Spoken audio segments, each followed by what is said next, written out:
नमस्कार दोस्तों।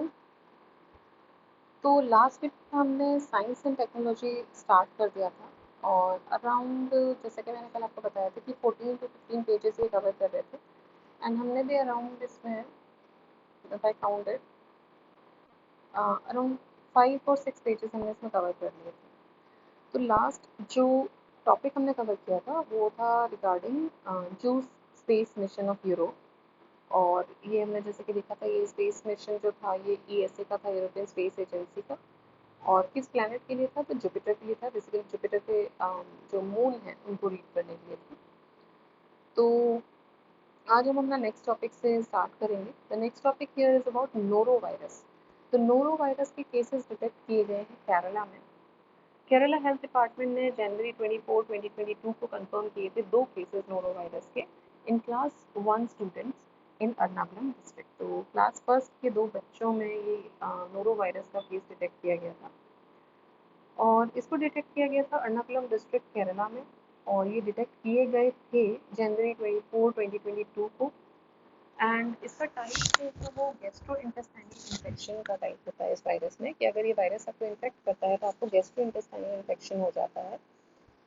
इसको हम विंटर वॉमिटिंग डिसीज भी बोलते हैं। ठीक है, विंटर वॉमिटिंग डिसीज। ऑब्वियसली आपको पता है गैस्ट्रोइंटेस्टाइनल अगर इन्फेक्शंस होते हैं तो जनरली उसके जो बेसिक फीचर्स होते हैं वो वॉमिटिंग होता है, डाइजेशन का खराब हो जाना होता है। तो ये विंटर वॉमिटिंग डिसीज भी इसको बोलते हैं और ये बहुत ही ज़्यादा कॉन्टेजियस वायरस है। और इससे रेगुलर वॉमिटिंग डायरिया के केसेस आपको देखने को मिलते हैं। And any one can get infected and sick with noro virus from. कैसे हो सकता है, क्या क्या मतलब तरीके हैं इससे इन्फेक्ट होने के? तो भाई अगर आपका डायरेक्ट कॉन्टैक्ट है किसी इन्फेक्टेड पर्सन के साथ तो आप हो सकते हो। कंटामिनेटेड फूड या वाटर आपने कंज्यूम कर लिया है, आप इन्फेक्ट हो सकते हो। या फिर आप कंटामिनेटेड सर्फेसेस को टच कर रहे हो and then putting your unwashed hands in your mouth, तो भी आप हो सकते हो। ठीक है, so you should always keep your hands clean, sanitized in order to prevent yourself from any such kind of viruses. तो ये इसमें सिम्टम्स हैं, ये इसमें तरीके हैं जिस तरीके से आप इन्फेक्ट हो सकते हो। वायरस जो है it is capable of surviving the low temperatures and outbreaks tend to be more common during the winter and in colder countries. इसीलिए इसको विंटर वॉमिटिंग डिसीज भी बोलते हैं। फाइन, तो this was about noro virus. Noro virus cases detect हुए केरला में। तो थोड़ा सा कॉन्ट्रोडिक्टरी हो सकता है अगर हमने इसके बारे में नहीं पढ़ा हो कि भाई नोरो वायरस जो है केरला में हुआ, चलो आपको पता है, आपने बोला इसको विंटर वॉमिटिंग डिसीज बोलते हैं, तो यू से लाइक कि भाई विंटर वॉमिटिंग डिसीज है केरला में तो इतने विंटर्स भी नहीं होते हैं, तो थोड़ा कॉन्ट्रोडिक्टरी हो सकता है। बट ये स्टेटमेंट्स आपको सही से पढ़ने हैं कि यस, ये जो वायरस है ये बहुत ही लो टेम्परेचर पे भी सर्वाइव कर सकता है और उस टाइम पे भी ये स्प्रेड कर सकता है, इसलिए इसको विंटर वॉमिटिंग डिजीज बोलते हैं। अदरवाइज ये केरला जैसे क्लाइमेट में भी सर्वाइव कर सकता है, वहाँ पे भी हमने इसके 2 केसेस देखे हैं। ठीक, the next news here is about the Sky Hawk. India का पहला 5G इनेबल ड्रोन है ये स्काई हॉक। क्या है? तो सिंपल सा क्वेश्चन है, पहली चीज़ तो ये कि स्काई हॉक है क्या भाई? तो Sky Hawk is India's first 5G enable drone. Startup firm IG Drones has developed a 5G enabled drone. The name is Skyhawk that is capable of vertical takeoff. तो ये vertical takeoff कर सकता है और vertical landing भी कर सकता है। और ये जो फर्म है इसको इंक्यूबेट किया गया है Veer Surendra Sai university of technology campus. और ये कहाँ पर है वीर सुरेंद्र साई? तो वीर सुरेंद्र साई जो थे वो कहाँ के योद्धा थे? ये थे उड़ीसा के। तो ये यूनिवर्सिटी भी उड़ीसा में है, संबलपुर डिस्ट्रिक्ट में। स्काई हॉक ड्रोन जो है वो 10 किलो का पेलोड ले जा सकता है और उसमें अराउंड 5 आवर्स का एंड्योरेंस है। As it's a VTOL, that is the vertical takeoff and landing, it can operate from any terrain without the need of a conventional runway. तो किसी भी टेरेन से ये ऑपरेट कर सकता है, इसमें कोई कन्वेंशनल रनवे की ज़रूरत नहीं होती है। That is VTOL। So VTOL भी आपको पता होना चाहिए, it is vertical take off and landing. और ये IP67 रेटेड है and can be controlled via combination of NavIC plus GPS navigation satellites. तो नाविक और जीपीएस नेविगेशन सैटेलाइट्स के माध्यम से भी इनको कंट्रोल किया जा सकता है। फिर है Indian navy launches INA Arnala. Indian navy launches INS Arnala. ठीक है, तो INS अरनाला लॉन्च किया है इंडियन नेवी ने। The Indian Navy has recently launched Arnala, the first of 8 indigenous-built anti-submarine warfare shallow water aircraft. तो ये क्या है? ये anti submarine warfare shallow water craft है जिसका नाम है अर्नाला। और 8 इस तरीके की इंडिजिनसली ASW/SWC बनाई जा रही है, जिनमें से ये Arnala is the first of it.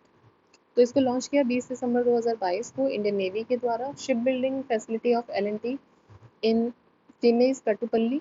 Type क्या है इसका? It is anti submarine warfare shallow water aircraft, ठीक है।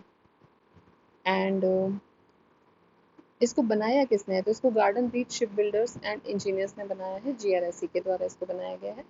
इसके कुछ फीचर्स देख लेते हैं कि जो अर्नाला क्लास ऑफ शिप्स हैं ये रिप्लेस करेंगी अभय क्लास ऑफ शिप्स को, ठीक है। और ये डिज़ाइन की गई है to undertake anti submarine operations in coastal waters and low intensity marine operations LIMO. Coastal waters and low intensity marine operations LIMO, including the subsurface surveillance in littoral water. ये जो शिप है, it has been named Arnala to signify the strategic maritime importance accorded to the island of Arnala by the great Maratha warrior Chhatrapati Shivaji Maharaj, ठीक है। तो ये जो ship है इसका नाम अर्नाला क्यों रखा गया है? To signify the strategic maritime importance which is accorded to the island of Arnala, ठीक है। तो आइलैंड ऑफ अर्नाला जो मराठा वॉरियर जो थे छत्रपति शिवाजी, उनके उन्हें स्ट्रेटेजिक इम्पोर्टेंस दी थी इसको, तो उन्हीं के नाम पे, उन्हीं को ऑनर करते हुए प्रोजेक्ट को रखा गया है। Now the next news here is about project Vaani. Google ने लॉन्च किया है collaborative digital project with Indian institution for mapping the language diversity of India. तो लैंग्वेज डाइवर्सिटी को मैप करने के लिए एक प्रोजेक्ट लॉन्च किया गया है वाणी। और सबसे इम्पोर्टेंट जो पॉइंट है यहाँ पर वो ये है कि इसको लॉन्च किसने किया है। सो Google has launched it. So the Indian institute of sciences IISc, ठीक है। तो गूगल के साथ साथ कुछ और भी एजेंसीज हैं like IISc plus art park art so 1 second. So this is Art Park. What is Art Park? Art Park is AI and robotics technology park plus Google, ठीक है। तो ये 3 जो एजेंसीज हैं इन्होंने मिलकर इसको लॉन्च किया है दिसंबर 2022 में। And it is a type of AI tool. इसको लॉन्च क्यों किया गया है कि जो लैंग्वेज डाइवर्सिटी है इंडिया की, as all of you know, India is a very diverse country in terms of culture, language, okay, religion, the basics customs we follow. तो बहुत ज़्यादा डाइवर्सिटी है इंडिया में, तो उसको लैंग्वेज डाइवर्सिटी को मार्क करने के लिए ये लॉन्च किया गया है। It is supposed to be an AI-based language model that can understand diverse Indian languages and dialects. तो ये क्या है? ये AI based language model है जो कि diverse Indian languages को और dialects को समझने के लिए बनाया गया है, ठीक है। So this is about Vani. Now the next news here is about the surface water and ocean topography SWOT mission of NASA. तो SWOT analysis नहीं है, this is surface water and ocean topography mission of NASA. इसको launch किया गया है on 15 December 2022 and it was launched atop a SpaceX rocket from Space Launch Complex 4E at California's Vandenberg Space Force Base. Collaborative mission है ये NASA का और French space agency CNES का। Contribution है इसमें कैनेडियन स्पेस एजेंसी का and UK space agency का, ठीक है। तो जो मतलब बेसिकली जो कोलैबोरेशन है वो तो है इसमें नासा का और जो फ्रेंच का CNES है उसका। बाकी इसमें जो सपोर्ट असिस्टेंस मिली है वो मिला है CSA से और UK स्पेस एजेंसी से। ऑब्जेक्टिव क्या है कि nearly all the water on the surface of the earth, जितना भी पानी सर्फेस ऑफ द अर्थ पे है उसको ट्रैक करना इसका ऑब्जेक्टिव है सॉर्ट मिशन ऑफ नासा का। 3 साल का ये प्रोजेक्ट है। The scientific heart of the spacecraft is an innovative instrument. तो भी इसमें सबसे इम्पॉर्टेंट चीज़ जो है वो क्या है? वो एक इनोवेटिव इंस्ट्रूमेंट है जिसको नाम दिया गया है KA band radar interferometer, that is CARIN. KA band radar interferometer, that is CARIN. Fine. So this is SWOT satellite. Next is US announces historic nuclear fusion breakthrough. So recently scientists from USA has announced a nuclear fusion breakthrough, claiming to achieve net energy gain from nuclear fusion reaction. Breakthrough क्या है ये, इसको announce किया गया है researchers at Lawrence Livermore National University LLNL in California. Achievement क्या है कि first time produced more energy in a fusion reaction than was used to ignite it. ठीक है, तो पहली बार इसने ज़्यादा एनर्जी प्रोड्यूस की है ना फ्यूजन रिएक्शन, मतलब जितनी उसको ज़रूरत होती है उससे ज़्यादा एनर्जी इन्होंने प्रोड्यूस की है। About nuclear fusion energy, nuclear fusion energy power celestial bodies जैसे कि सन एंड अदर स्टार्स। तो भाई न्यूक्लियर फ्यूजन एनर्जी जो है उसी के आधार पे हमारा सन और जो दूसरे स्टार्स हैं वो काम करते हैं, वहाँ से उनको एनर्जी मिलती है, इसीलिए हमको वो सूर्य की गर्मी हमको महसूस होती है। उसमें कुछ रिएक्शंस हो रहे हैं, तो उसमें कौन सा रिएक्शन हो रहा है, उसमें न्यूक्लियर फ्यूजन रिएक्शन हो रहा है। ये एक सिंपल इक्वेशन भी बन जाता है कि भाई जो सन है वो कौन सी एनर्जी पे काम करता है। साथ ही साथ it is produced when two light hydrogen atoms. ठीक है, तो ये कैसे प्रोड्यूस होता है, जब दो लाइट हाइड्रोजन एटम्स एक साथ आते हैं और एक लार्ज अमाउंट ऑफ एनर्जी को रिलीज करते हैं इस प्रोसेस में। ठीक है, तो दो ड्यूटेरियम के एटम्स जब एक साथ आते हैं और वो एक लार्ज अमाउंट ऑफ एनर्जी को प्रोड्यूस करते हैं इस प्रोसेस में, that is known as nuclear fusion energy. तो साइंटिस्ट ने यहाँ पर क्या किया कि जो यूएस रिसर्चर्स हैं इन्होंने वर्ल्ड का लार्जेस्ट लेजर यूज़ किया है for the first time to create a nuclear fusion reaction. And ये पहला एक्सपेरिमेंट है जिसने कि सक्सेस अचीव की है in replicating the same energy that powers the sun. तो भाई यहाँ पे साइंटिस्ट का जो अचीवमेंट है वो ये है कि उन्होंने सेम टू सेम वैसी एनर्जी प्रोड्यूस कर दी है, वैसी एनर्जी बना ली है जो कि सन की एनर्जी के बराबर है। Right, so this is your US scientists have achieved this energy, achieved this success। ठीक है, तो replicate कर लिया उन्होंने इस एनर्जी को। Next is ISRO's PSLV C54 launch. तो Indian space research organisation ISRO इन्होंने सक्सेसफुली प्लेस किए हैं 9 सैटेलाइट्स को, including an earth observation satellite in multiple orbits with the help of space agency's polar satellite launch vehicle PSLV C54। PSLV C54 जो है ये launch किया गया Satish Dhawan space centre से आंध्र प्रदेश में 26 नवंबर 2022 को इसको लॉन्च किया गया है। Now this earth observation satellite EOS-06, this is the primary payload.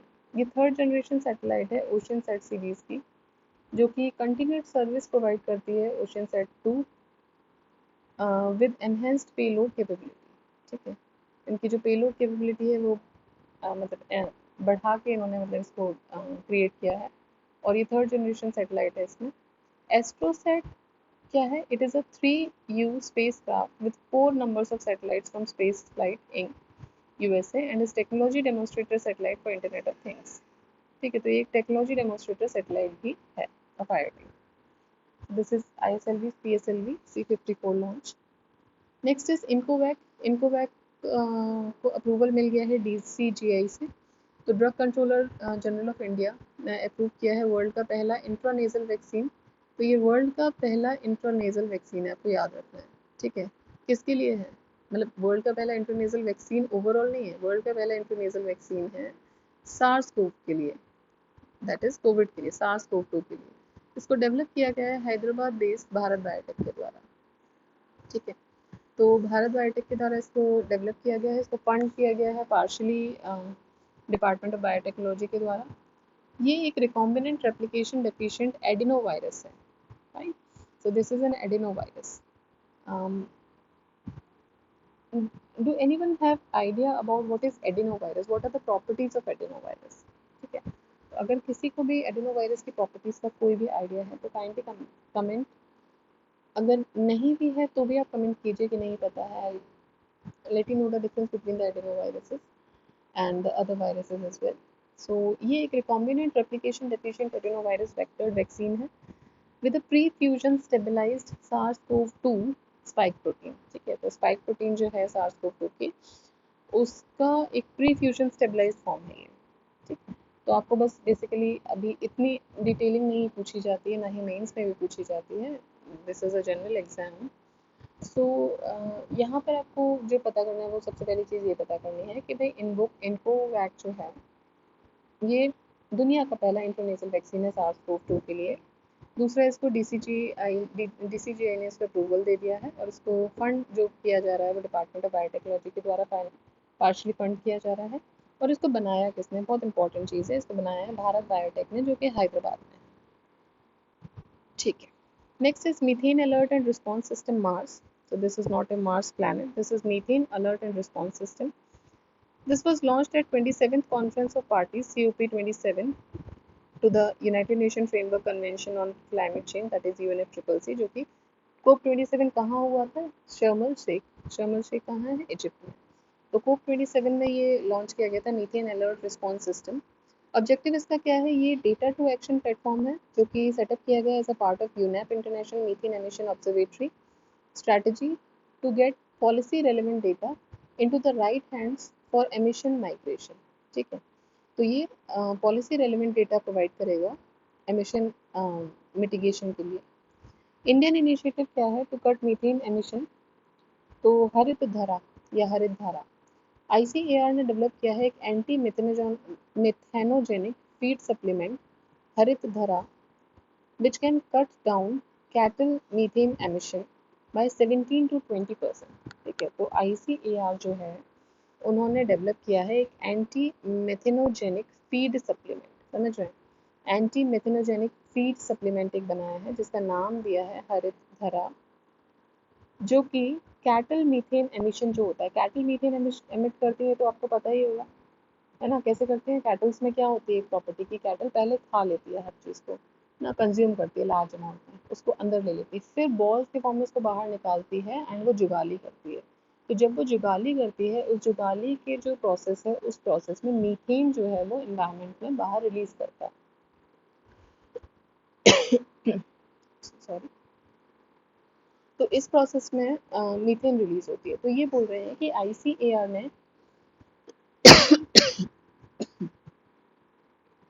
Excuse me, तो साइंटिस्ट ने एक हरित धारा नाम की एक एंटी मेथेनोजेनिक फीड सप्लीमेंट निकाला है, जो कि जो मीथेन ये कैटल प्रोड्यूस करते हैं अपनी जुगाली के टाइम पर, उसको 17 से 20% तक कट डाउन करेंगे. साथ ही साथ हायर मिल्क प्रोडक्शन भी होगा इनका इस फीड से.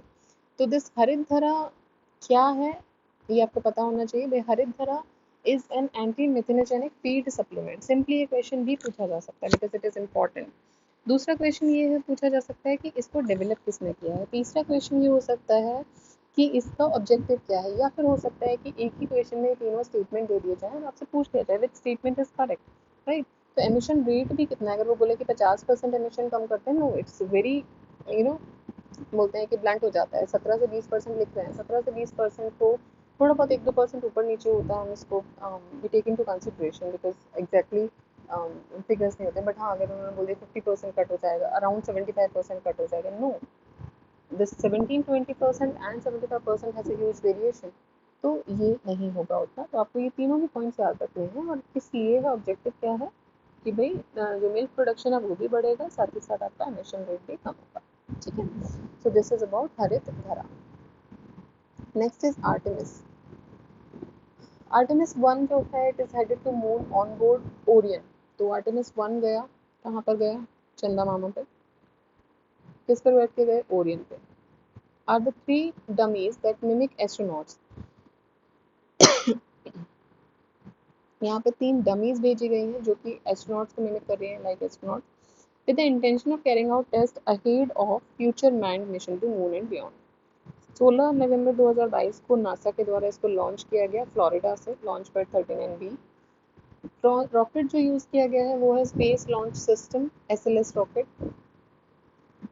एम क्या है इसका, to carry human into space in future. ना ओरियन क्या है, ओरियन एक कैप्सूल है.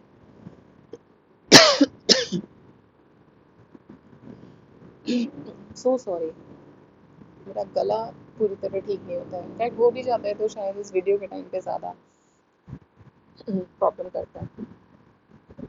तो एक्सक्यूज मी फॉर दिस. तो ओरियन एक कैप्सूल है जहाँ पे 3 डमीज जो हैं वो प्लेस की गई हैं और ये ऐसे मिमिक कर रही है जैसे they are astronaut and they follow test in the space. So Artemis 1 is carrying several payloads in the form of small satellites called CubeSats. तो Artemis 1 जो है वो बहुत सारे payloads को carry करेगी स्मॉल सैटेलाइट्स के फॉर्म में, जिसको नाम दिया गया है क्यूबसैट्स। हाँ, next is Nobel prize in chemistry 2022। तो ये किसके लिए मिला है? वन वर्ड में देखेंगे तो क्लिक केमिस्ट्री के लिए मिला है। तो क्लिक केमिस्ट्री होती क्या है भाई?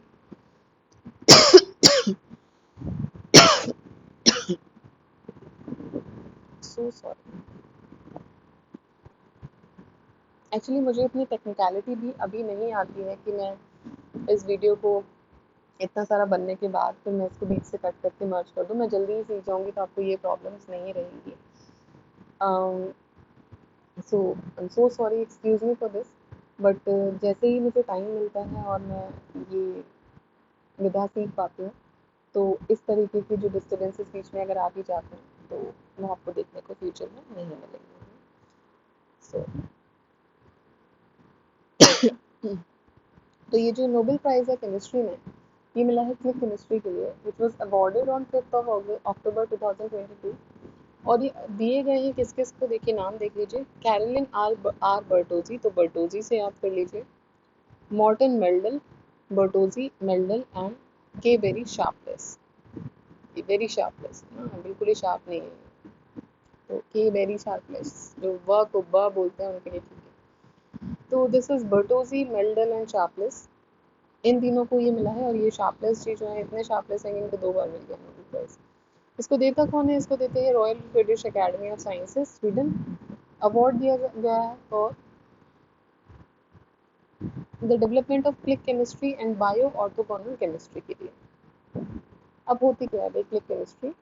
तो ये एक फंक्शनल फॉर्म ऑफ केमिस्ट्री होती है जिसमें कि मॉलिक्यूलर बिल्डिंग ब्लॉक्स जो हैं वो एक दूसरे के साथ स्नैप कर जाते हैं क्विकली एंड एफिशिएंटली, मतलब क्लिक कर जाते हैं एक दूसरे के साथ, ठीक है।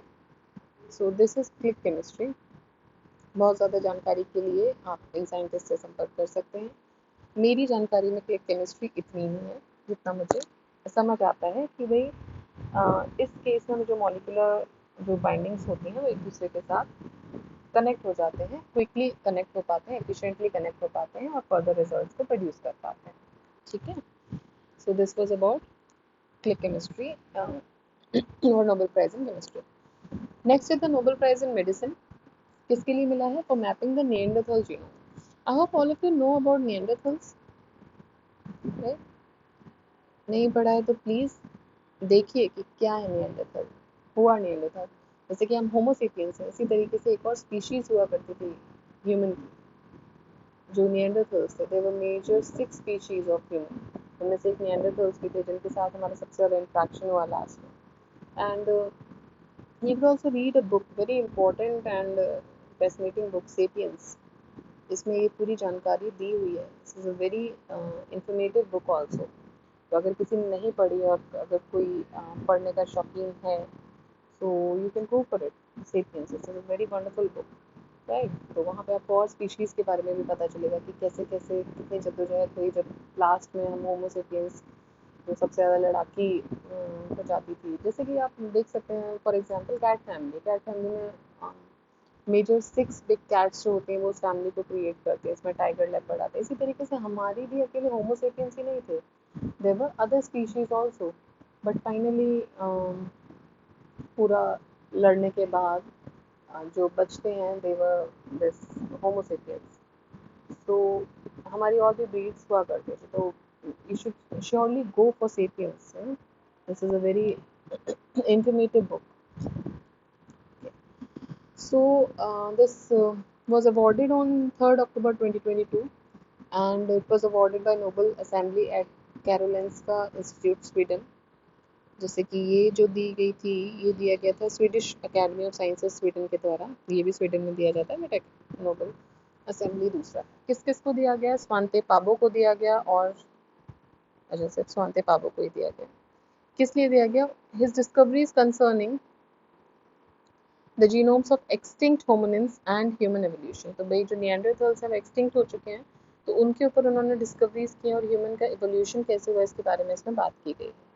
की हाइलाइट्स क्या है सांते पाबो की रिसर्च के? कि इन्होंने ही accomplished sequencing the genome of Neanderthal an extinct relative of present day humans and क्या इन्होंने किस चीज़ पे काम किया है, तो पाबो ने पहले डिसाइड किया था कि माइटोकॉन्ड्रियल डीएनए स्टडी करेंगे ये निएंडरथाल से।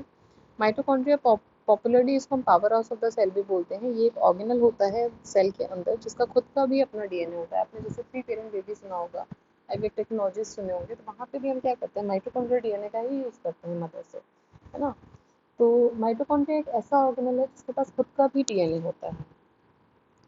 ऑल्दो माइटोकॉन्ड्रियल जीनोम छोटा होता है और इसमें सिर्फ एक फ्रैक्शन ऑफ जेनेटिक इन्फॉर्मेशन ही होती है, लेकिन ये थाउजेंड्स ऑफ कॉपीज में प्रेजेंट होता है। ये इससे क्या होता है कि सक्सेसफुल सीक्वेंसिंग के चांसेस जो है वो बढ़ जाते हैं। तो डॉक्टर पाबो का जो रिसर्च था उसका सिग्निफिकेंस बहुत ही ज़्यादा हो जाता है in understanding the origin of Homo sapiens. तो भाई उससे पता चलेगा हमें कि ये कैसे होमोसेपियंस एक्चुअली ओरिजिनेट हुए थे। तो इस रिसर्च के लिए, इस स्टडी के लिए उनको मेडिसिन में नोबेल प्राइज दिया गया था।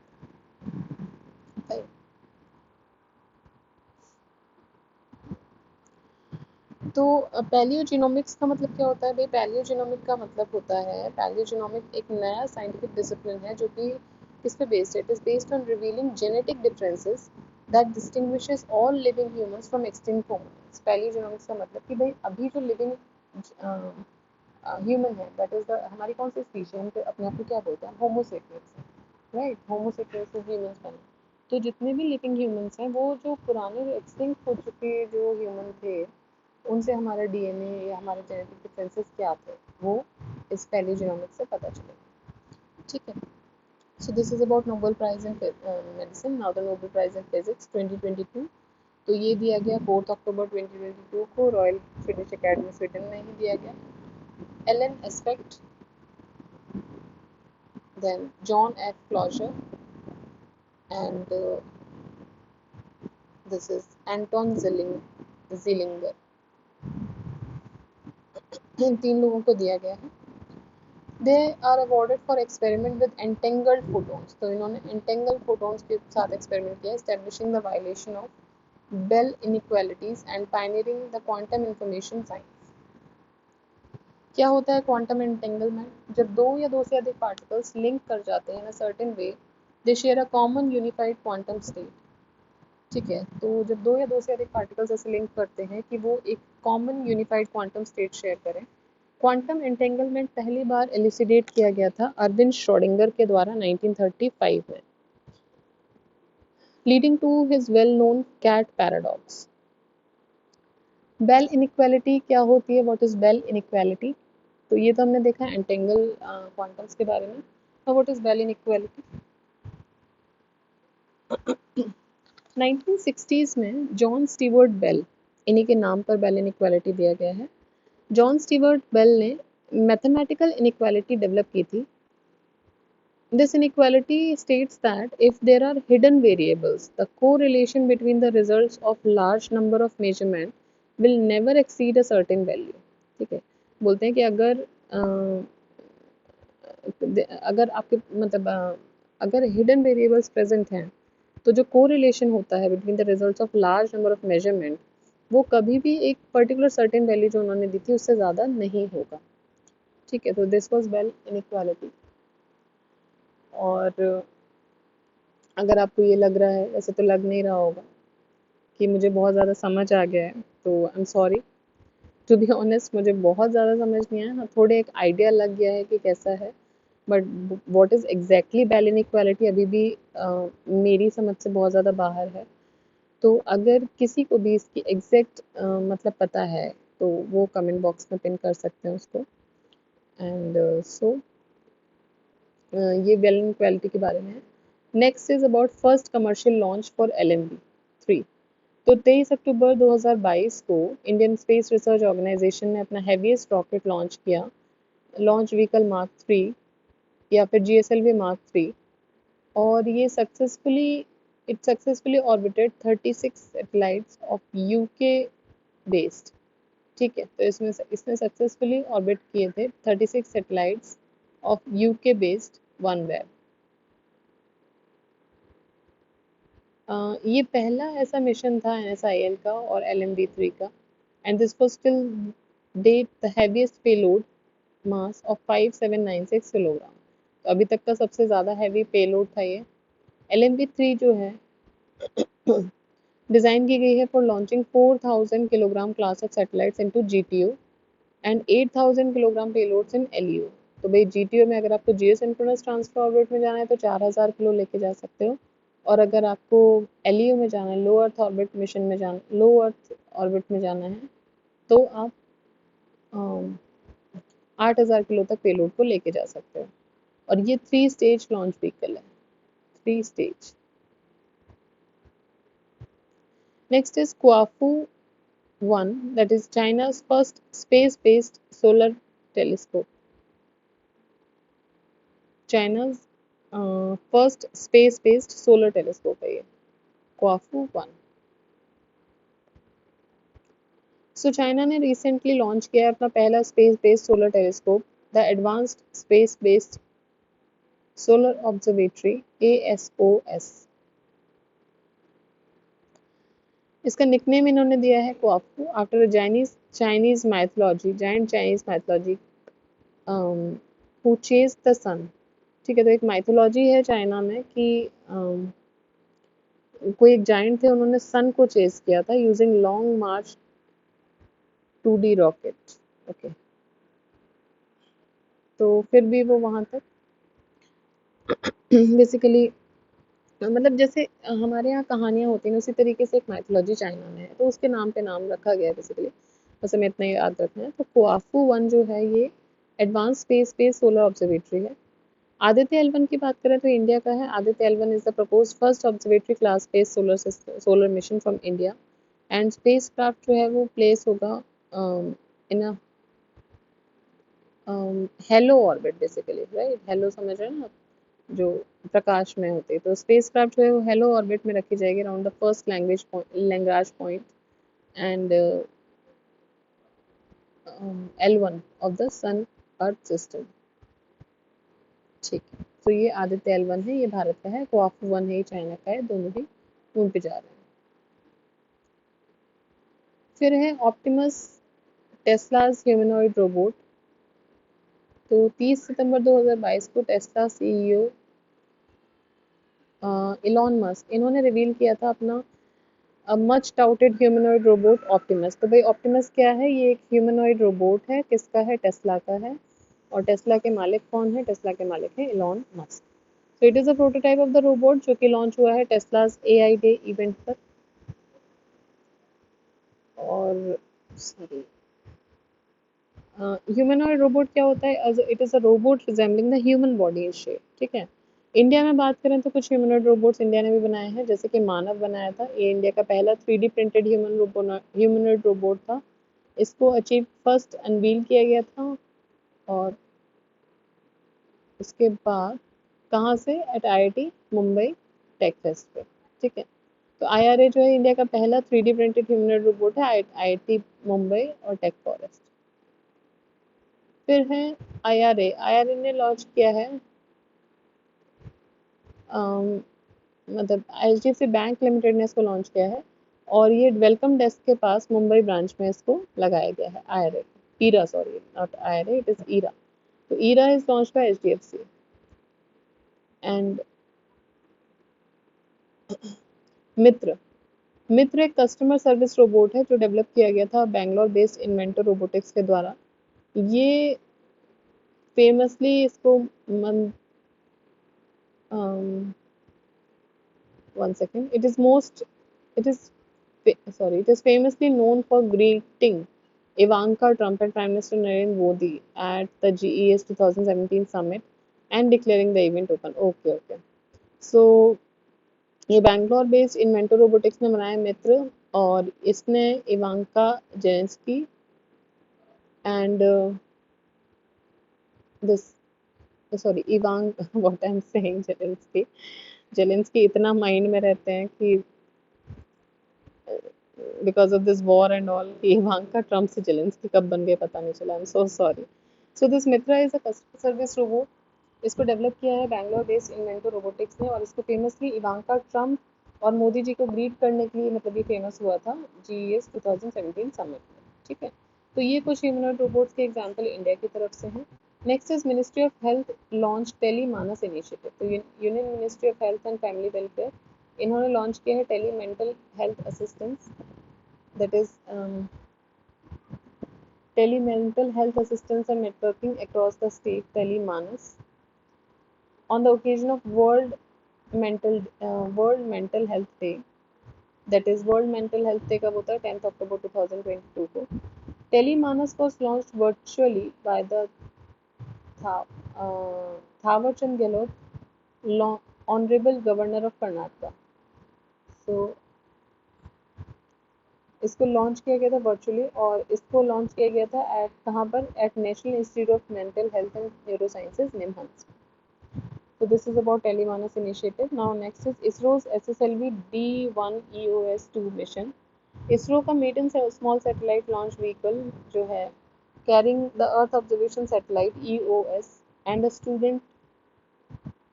um, student made satellite Azadi set lifted off from the Sriharikota spacecraft. तो भाई एक student made satellite जो है Azadi set उसको भी lift off किया गया Sriharikota से.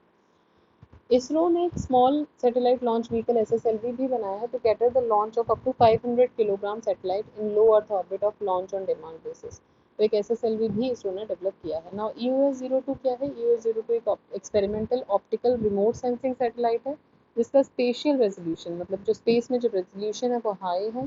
एंड ऑब्जेक्टिव इसका क्या है कि to realise and fly an experimental imaging satellite with a short turnaround time and to demonstrate the launch on demand capability. ठीक है, so this is EOS-02. Next is India gets world's first liquid mirror telescope. तो India को अपना पहला liquid mirror telescope मिल गया है. Okay, so India get its first liquid mirror telescope. So recently India का पहला लिक्विड मिरर टेलीस्कोप ऑपरेशनल हो गया. इसी के साथ इंडिया पहला कंट्री बन गया है जिसके पास इस तरीके का टेलीस्कोप है.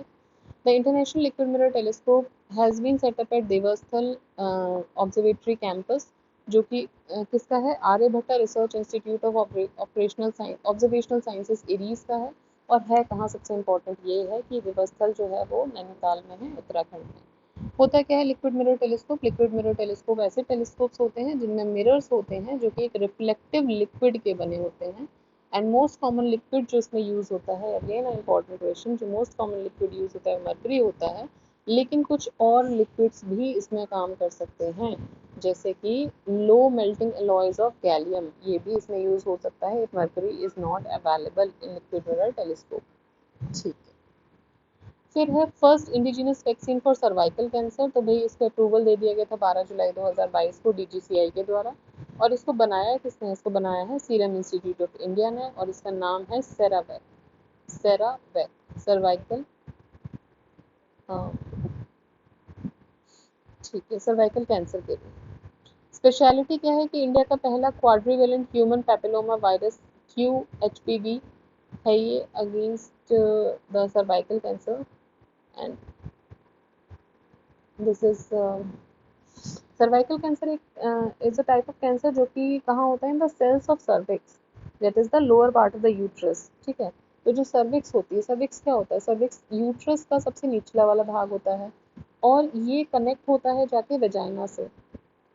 तो जो ये जो सेल्स होती हैं that is connecting this uterus to vagina, ठीक है, तो वो होते हैं वो सर्विक्स वाला पार्ट होता है. और वहाँ पे जब किसी भी तरीके का ग्रोथ डेवलप हो जाती है, जब अनवांटेड ग्रोथ या अनकंट्रोल्ड ग्रोथ वहाँ पे डेवलप हो जाती है, तो वहाँ पे जो जनरेट होने लगता है दैट इज सर्वाइकल कैंसर. और इस सर्वाइकल कैंसर के लिए इंडिया ने फर्स्ट वैक्सीन भी बना लिया. अभी तक हमने किसी भी कैंसर के लिए वैक्सीन नहीं बनाया था, तो पहली इंडिजिनस वैक्सीन जो है वो इसके लिए बनाई जा चुकी है. और ये बहुत ही कॉमन टाइप ऑफ कैंसर है जो आजकल बहुत ज़्यादा क्रिएट होने लगा है, सर्वाइकल कैंसर महिलाओं में. ठीक है, तो याद रखिएगा सबसे पहला बेसिक, अगर कोई बायो बैकग्राउंड से नहीं होता है तो सबसे बड़ी प्रॉब्लम ये आती है कि हम भूल ही जाते हैं कि सर्वाइकल कैंसर है. तो दैट इज़ पहली चीज़ तो ये कि वो वाला सर्वाइकल नहीं है जो आप नॉर्मली सर्वाइकल लोकल टर्म्स में यूज़ करते हैं, स्केलेटन वाला या स्पाइन वाला. दिस इज सर्विक्स वाला कैंसर. एंड दिस सर्विक्स वाला कैंसर होगा किसमें? तो ये महिलाओं में ही होगा. ठीक है, सो यूट्रस को वेजाइना से जोड़ने वाले पार्ट को, बेसिकली लोअर पार्ट को जो है वो बोलते हैं सर्विक्स, और वहाँ पे जो अनकंट्रोल ग्रोथ होती है सेल्स की, उसकी वजह से कैंसर क्रिएट होता है। ठीक है, नेक्स्ट इज पृथ्वी 2 मिसाइल। तो जून 15 2022 को डीआरडीओ ने सक्सेसफुली टेस्ट फायर किया था short range nuclear capable ballistic missile Prithvi 2। कहाँ से लॉन्च किया था? इंटीग्रेटेड टेस्ट सेंटर ओडिशा से लॉन्च किया था, और ये सक्सेसफुल टेस्ट है and met all the prescribed operational and technical parameters during the test. जनवरी 10 2023 को एक सक्सेसफुल ट्रेनिंग लॉन्च की गई थी इस मिसाइल की। And this Prithvi 2 missile is a surface-to-surface missile and capable of striking targets with high degree of precision. दूसरा ये है कि सिंगल स्टेज है, 2 इंजन है इसमें, और लिक्विड फ्यूल प्रोपल्शन है। स्ट्राइक रेंज है 350 kilometre, short range ballistic missile है। इसको लॉन्च किया जाएगा through a mobile launcher. And Prithvi जो है ये इंडिया की पहली इंडिजिनसली डेवलप्ड बैलिस्टिक मिसाइल है under IGMDP, that is integrated guided missile development programme, integrated guided missile development programme. ठीक है, so this is about Prithvi 2 missile. Now Param Ganga supercomputer. तो national computing mission NSM announce किया था 2015 में। इसका aim क्या था? To connect the national academic and R&D institutions with a grid of more than 70 high performing computing facilities। तो इसका aim क्या है कि भाई इसमें more than 70 high performing computing facilities दी जाएंगी 2022 तक। इस सीरीज में जो NSM है इसने डिप्लॉय किया था परम गंगा। और परम गंगा क्या है? एक हाई परफॉर्मेंस कंप्यूटेशनल फैसिलिटी है IIT रुड़की में। ठीक है, तो भाई रुड़की ऐसे आप कैसे याद रखेंगे कि परम गंगा कहाँ लगाया गया है? जैसे नाम ये जो है स्पेसिफिकली, तो हम ये देखते हैं कि भाई गंगा कहाँ से ओरिजिनेट होती है? उत्तराखंड से, देव प्रयाग से। तो उत्तराखंड में ही रुड़की है, तो आप ऐसे याद रख सकते हो। ऐसे ही नाम दिए भी गए हैं एक्चुअली। तो IIT रुड़की में परम गंगा सुपर कंप्यूटर को प्लेस किया गया है। Now the super computing capacity की बात करें तो 1.67 पेटाफ्लॉप्स इसकी कैपेसिटी है। इसको डिज़ाइन किया गया है CDEC के द्वारा, that is centre for development of advance computing. Commission किया गया है इसको under the phase 2 of national super computing mission के अंतर्गत। डिप्लॉय किया गया है IIT रुड़की में। पहला, इससे पहले जो सुपर कंप्यूटर था वो था परम प्रवेग, जो कि बैंगलोर में लगाया गया था। फरवरी 2022 में IISc बैंगलोर ने कमीशन किया था इसको एंड इंस्टॉल किया था परम प्रवेग को, जिसकी जो कैपेसिटी थी वो 3.3 पेटाफ्लॉप्स की थी, और which is claim to be one of the most powerful supercomputer in the country. ठीक है, तो ये कुछ दो हमको यहाँ से पता चल गए हैं कि परम गंगा कहाँ पर है। तो भाई परम गंगा जो है वो रुड़की में है। नेशनल कंप्यूटिंग मिशन जो चल रहा है इसके फेज 2 में इसको लगाया गया है। परम प्रवेग जो है वो कहाँ है? बैंगलोर में है परम प्रवेग। इसके अलावा कुछ और सुपर कंप्यूटर्स भी नाम दिए गए हैं, जैसे कि परम पोरुल। परम पोरुल कहाँ है? कैसा नाम लग रहा है आपको ये परम पोरुल? तो भाई परम पोरुल थोड़ा सा साउथ इंडियन नाम है कि कहीं तो साउथ इंडिया में होगा, और साउथ इंडिया में सबसे इम्पोर्टेंट जो आपकी कुछ यूनिवर्सिटी, जैसे कि आप याद रखो IIT मद्रास है, बट वहाँ नहीं किया गया, इसको किया गया है परम पोरुल को NIT त्रिची में। ठीक है, तो परम पोरुल सुपर कंप्यूटर को NIT त्रिची में लगाया गया है और इस्टेब्लिश किया गया था इसको भी फेज 2 के अंदर ही, और इसको भी CDEC के द्वारा ही बनाया गया है।